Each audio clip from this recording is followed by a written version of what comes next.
If your fried dumplings are not crispy on the outside and soft on the inside, then watch this video. So going in with 1 cup of flour. Going in with 2 cups of flour. 1 tablespoon of baking powder. Salt. Combine.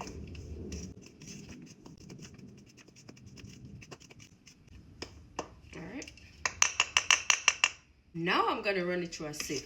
Ask me how I'm gonna use the same bowl to sieve it in, but that's what I normally do.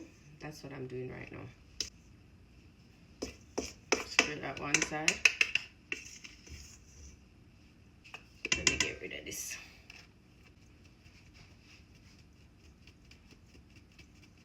Remember that strainer, yeah?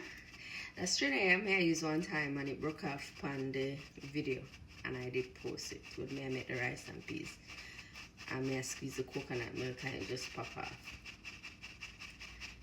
Yeah, still have it now. That's true. You see this? The whole of the baking powder. So just I use the back of the spoon and just press it out.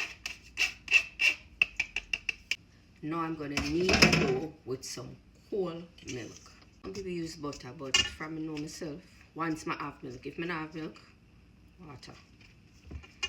Guys, I did dilute the milk with water.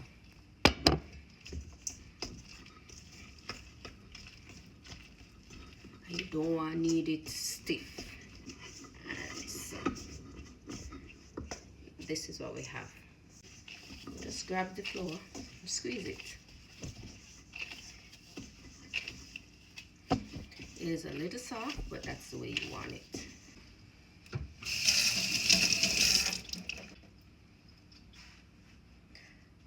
I'll cover the dumpling and let it sit. We'll be back to fry.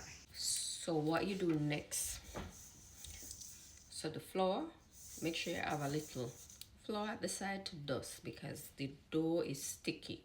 So when you grab it, it's gonna stick to your hands. So you wanna have some flour to dust those hands, right? You don't want the oil too hot. You don't want it too cold. You just want it right in the middle. So I'm gonna pick up some of the flour or the dough. Dab a little of the flour on it.